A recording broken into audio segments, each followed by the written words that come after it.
Greetings, viewers of The Pioneer. How are you doing? I hope you're healthy and well. As the Pioneer team, we are here once again with our reports on the Russia-Ukraine war. We will soon analyze the latest situation on the front line. An unbelievable thing happened today. Russian troops came very close to repelling Ukrainian Marines in Krynki, but they didn't succeed. Let's move quickly to the details. The Pioneer reports.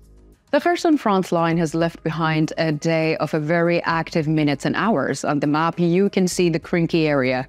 For the first time, it seems that the long-standing Ukrainian dominance in this region would collapse.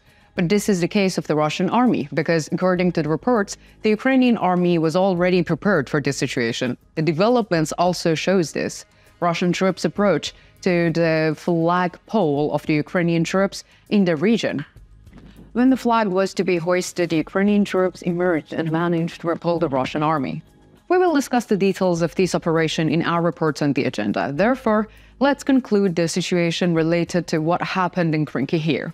The border line is still fixed on the front line. Don't forget to subscribe to our channel and turn on notifications in order not to miss our reports on the developments regarding the operations in Krynki. Let's continue with our report. As we mentioned, there is an intense activity on the Kherson front line. Russian troops are carrying out attacks in the various areas in order to regroup and morale here. However, they have not been able to show any significant successes so far. The Ukrainian army is almost playing a game with the Russian army here, because whenever the Russian army gets the impression that it will gain a success here and increases its attacks, the Ukrainian army responds to these attacks and the Russian army suffers extraordinary losses. In none of the attacks carried out so far, Russian troops have made no progress. The Ukrainian army continues to defend its positions. Let us also look at the artillery activity in the region. According to the latest reports, artillery units of the Russian armed forces targeted Krynki, Kherson, Antoniivka, and Belorozhevka. In turn, artillery units of the Ukrainian armed forces targeted Russian troops in the Pecheniivka, Pudestepnoe, Hola, Pristan, and Cossack camps. Let's continue with the Zaporizhia front line. There is a similar situation here. Here, too, the Russian army is trying to force Ukrainian troops to retreat with persistent attacks. So far, they have not achieved any significant gains. In fact, Ukrainian troops have no new gains here either. Of course, in the terms of territory, because the Ukrainian army has the moral initiative here. Let's explain this situation as follows. The Russian army has been attacking the western part of the Robotin and Novoprokopivka for some time, right?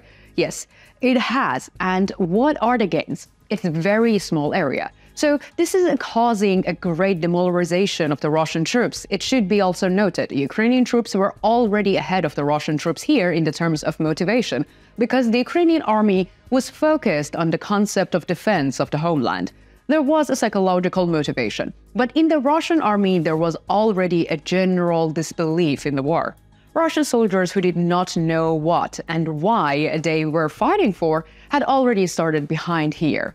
This was reinforced by successive and successful attacks. Therefore, we can say that the Ukrainian army is still more advantageous along the entire Zaporizhia front line. Let's continue with the artillery activity in the region. According to the latest reports, artillery units of the Russian armed forces targeted Robotin, Orikhi, Vasiliivka, Molotokmakcha, and Pityakhatki.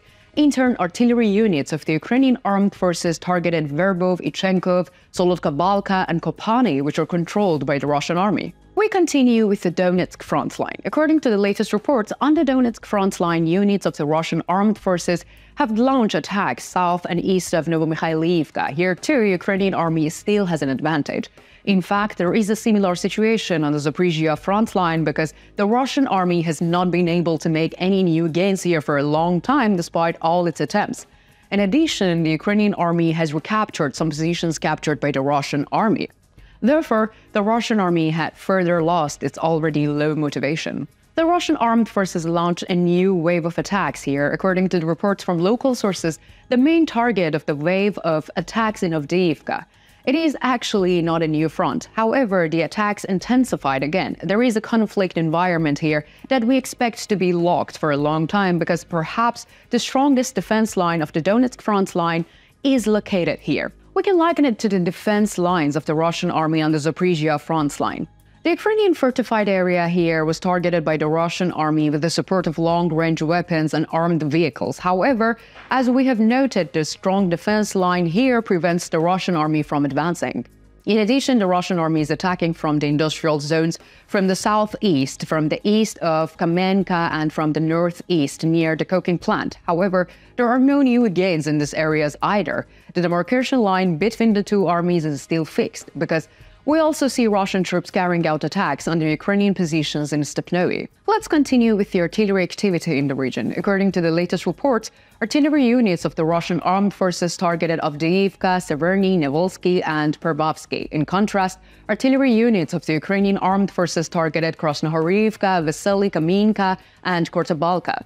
Let's continue with the Bakhmut front line. According to the latest reports, units of the Russian armed forces continued their offensive on the hills northwest of Klishchiivka. According to reports, the attacks here again did not yield any results. Ukrainian troops continue to hold their positions.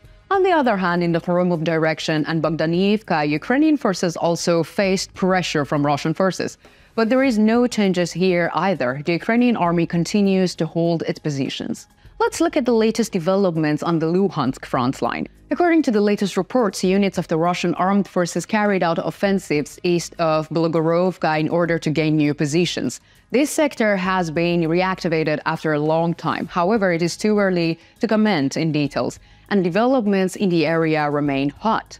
On the other hand, counter-conflicts in Shorbiansky forested areas of Dibrova continues. Despite the intense pressure, there is no change in the region either. It's possible to state that both armies are quite tired. In addition, the Russian armed forces are seriously pushing Ukrainian troops from the direction of Plotchankovka.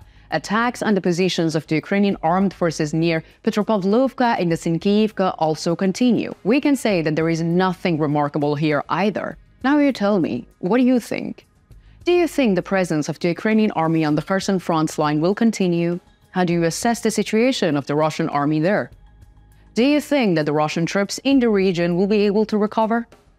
How do you assess the moral superiority on the Zaporizhia front line?